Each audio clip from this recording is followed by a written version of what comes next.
Good afternoon, YouTubers. Welcome back in to another edition of Astros Recap. David Artis back at it here. A few things, by the way. Monday, 2:32 p.m., April 3rd, 2023. A few things, though, before I get started here. One, fan to my right is on, so this keeps my face from... It keeps me cool. For some reason, this house is super hot, so... And I can't use a ceiling fan over here because it's distracting. So if you hear background noise, it's the fan.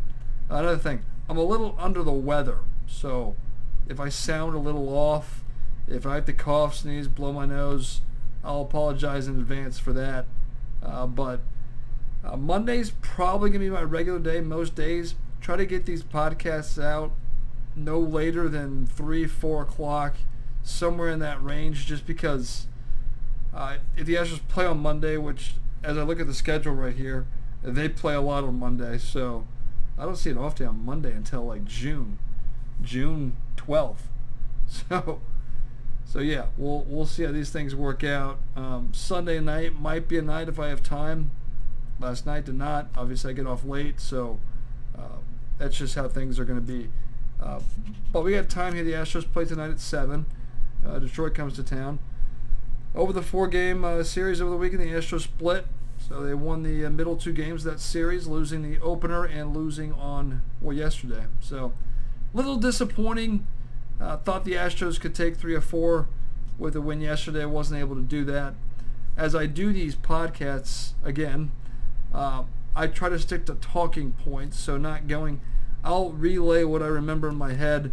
I'll go to my phone to get you the exact stats, but... again, I try to... My hair is just all over the place today. Anyway, I try to sort of stick to talking points instead of taking you through the entire game. So, but I'm going to start each by summing up the series. So the Astros, not good, not bad.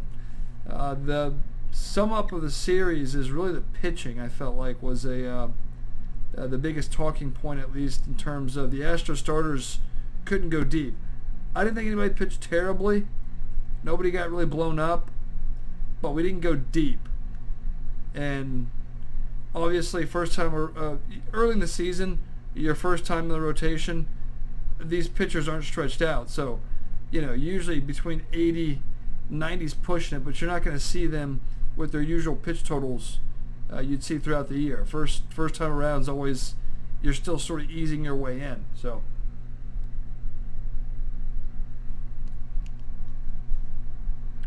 that played a part. The Astros not, going deep, but it's weird to say this, but after 4 games, our bullpen's sort of taxed. So, I mean, Framber goes, let me get you the exact stats on these, but Framber wasn't bad, wasn't great. Framber did Framber things, where he puts runners on base, but gets ground ball double plays. So he ends up, not... They changed this software in this bad app, so things aren't what they used to be. So this is already frustrating to me. And just to pull up I can't even pull up a box score. I feel like I can't pull up. This is okay. But Framber went 5 innings, 6 hits, didn't allow any earned runs, struck out 4. I mean, 6 hits in 5 innings usually isn't good, but Framber is... If we know Framber likes to flirt with danger, but he usually is also good at getting himself out of jams. So, didn't give up any runs. Bullpen came in. That's where, we... God, I can't just get a stupid box score. Is this really going to be like this all year? That's usually what I like to look at, and I can't even... I'm going to have to do it. Alright, let's see here. I apologize for the delay here, but this is... Alright, that should... No, that's it. Alright, cool. Abreu came in. Solid 6th inning. Neris, walked or gave up 2 hits. The bases were loaded, but got a strikeout to get out of it. I've made my opinions on Neris pretty clear. He scares me. But he'll work himself into a setup role.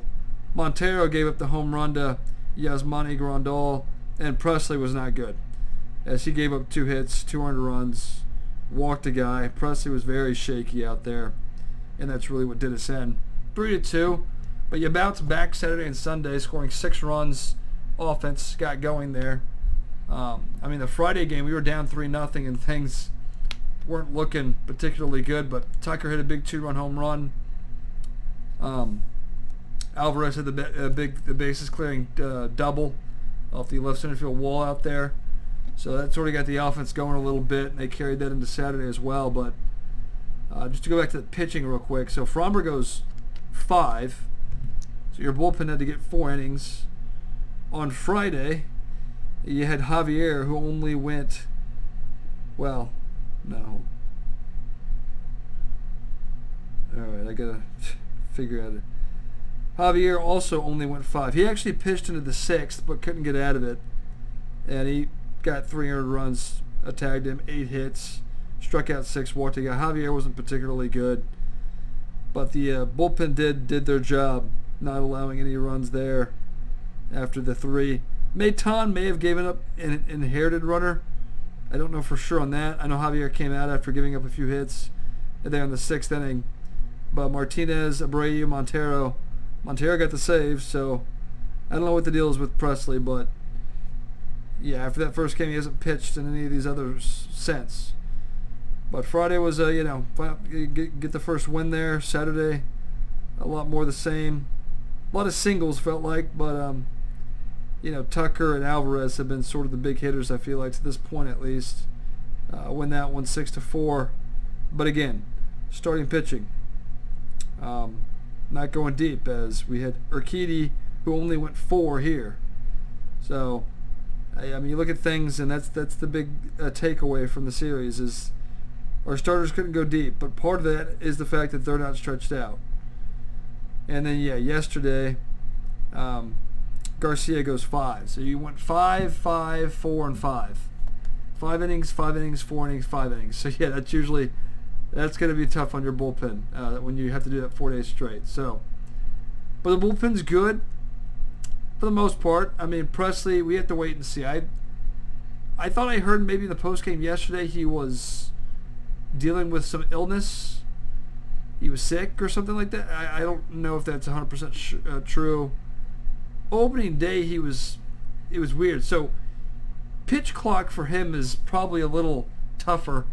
For 2 reasons. One, he's the slowest worker in the bullpen apparently, or so I've heard. And secondly, in spring training, which a lot of players got their practice with the pitch clock, he didn't because he was pitching for Team USA in the World Baseball Classic. So 2 reasons why Presley, I don't know. I have no idea the update on him. But the Astros have a deep bullpen, so even if you can't close a few games here, I think we'll be all right. Because I like people like Brian Abreu and Rafael Montero.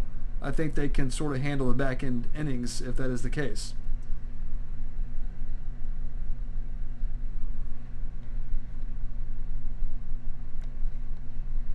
And then yesterday, we weren't hitting, obviously, and we kept things close for the most part, but Seth Martinez got roughed up there. He got roughed up there in the 9th inning, allowing the 2 runs when it was 4-1. That's still not a good chance, but 1 in the 8th, 2 in the 9th really opened it up for Chicago to finish it off. We actually scored 2 in the bottom half of the 9th to cut it a little bit, but fell short. So 2-2, I'm not overly concerned or anything. It's 4 games, so I don't like to make assumptions with players. I more so look at first impressions at this point in time. And as I said on Friday, I like to, Thursday I should say, I like to sort of start every season with a clean slate on all these players. However, Alvarez has been good. Tucker, who historically has been a slow starter, has been pretty good. Bregman, golly, 0 for 16 to start the season. So, if you listen to my Thursday podcast, feel free to go back if you haven't. But I sort of forecasted opening day and then gave you my roster. Well, the Astros announced their roster, my opinions there. Also my predictions for playoff teams. But big spotlight on Alex Bregman, and that spotlight now has grown big. Again, I don't want to overreact to 4 games. I'm not that guy, okay? In fact, after the Astros lost their opener, I on a Friday, was working all day, and I was sort of sarcastically saying, well, there's always next year. I think it's funny when you lose your first game to sort of walk around and act like the season's over, so. But I was kind of doing that around the ballpark, I felt like. Kind of funny. Like, if you bring a sign to a game after they're losing the first game and say, there's always next year. I just think that's kind of funny. That's just me. But, yeah, so, anyway. Bregman, he's been one guy. Bregman's been the one guy on the team I usually don't criticize. Because I can criticize every player. And I do a whole lot of that, okay? Whole lot of that. Excuse me, but yeah, my nose is a little runny there. But Bregman's usually a guy I don't criticize because I usually have issues with him. But yeah, I flash back to last year. Now I'll give credit. I'll give him the playoff success. He's had a lot of playoff moments. I give him credit for that. But you look at last year, he had one good month, and that was August. And then October, if you would have kept the playoffs. The year before that, he was hurt for the majority of the year, it felt like. So, never really got going. But, yeah, last year, and then he's 0 for 6.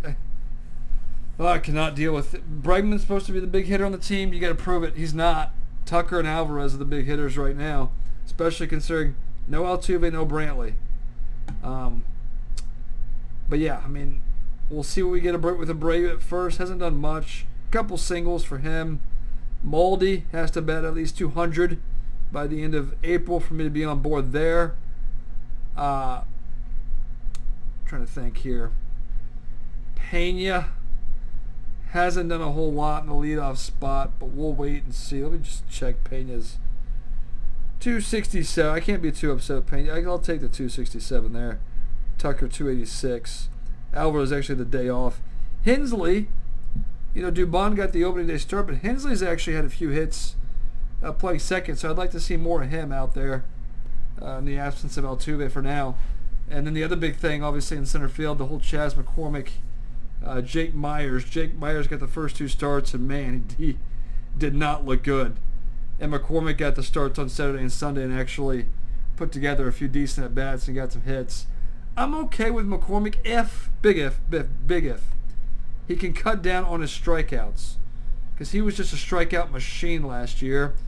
And it didn't take long. I was waiting for this all year. I was waiting for the McCormick, people that like to defend McCormick, which I will not defend him. But people, didn't take long. Second day of the year, I heard this 3 times. They bring up the Game 5 World Series catch. Which was a big catch, I get it. But it's last year. That season's over. It's done with. Can we move on? But, golly, I can't believe the people that hate... Granted, I have been light on Jake Myers just because I feel like there's something there. I feel like Jake Myers, if he could get a solid... Get him 200, 300 at-bats. But the first 2 games were just abysmal. And he even had some lapses out there in center field defensive-wise. So I think that's why the... people, the Astros fans, it felt like Astros Twitter, which I hate Astros Twitter. I can't stand those people. But Astros Twitter was they just wanted to rip Jake Myers. And they're like, where's Chas? Why is Chas not playing? And I just, I'm not going to defend Chas. But if he can cut down on the strikeouts, make more contact, put the ball more in play, I will be fine with Chas being our center fielder. But he struck out like 1 billion times last year. And people seem to forget that for some reason. Plays a great defensive center field. But I'm not going to look at things that he did last year and be like, well, because people are going to, I heard it 3 times day 2 of the season. I heard it on Twitter, I heard it on the Astros postgame show on the radio, and I heard it from one of my tour guests. And I'm just like, can we just stop with this? It was a great catch. It saved the game. I get it, but the season's over. 2022 is over. It's in the past. Move on, okay? Stop talking about the stupid catch, and let's see what he does this year. But I still think there might be something with Jake Myers. But he's got to get, like, we can't do this sort of platoon. All right, Jake plays a day, Chaz gets a day, back and forth. I need Jake to get a solid. He needs to be sort of like, all right, I'm getting 200 at bats here. I'm playing the next 6-7 days, and then get enough of a sample size to make an assumption. But it's probably going to be back and forth all year. And Chaz, after 4 games, has proven he's probably the better option at this point in time. So, but that sort of wrap things up. At least my thoughts for the weekend. Short week, obviously, only 4 games. Astros have 3 with the Tigers. Day off Friday. Weird off day Friday.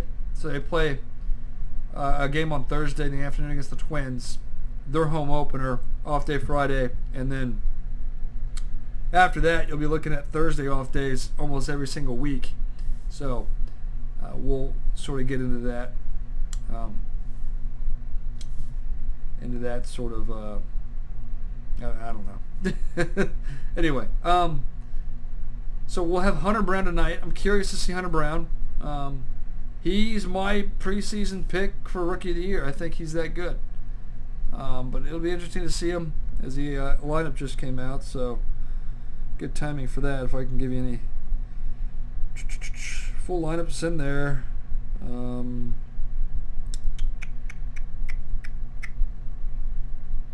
Who's your DH the first few days? So I don't know, but everybody's in.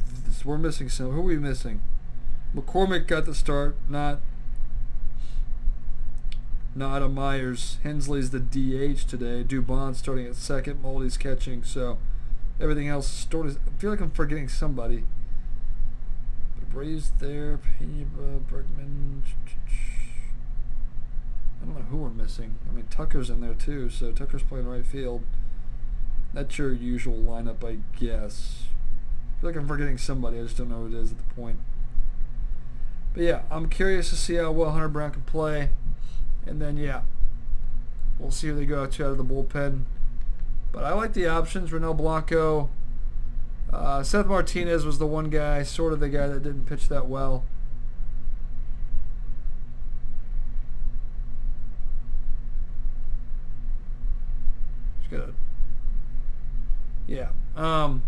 Gotta call my mom after this, but yeah. So yeah, I'm curious to see what we do this week. Obviously, it's hard to get, the Tigers. You should take care of them pretty easily, and I hate going into series thinking 3-game sweep, 3-game sweep, but at the very least, you gotta take 2 or 3 here, and then the Twins.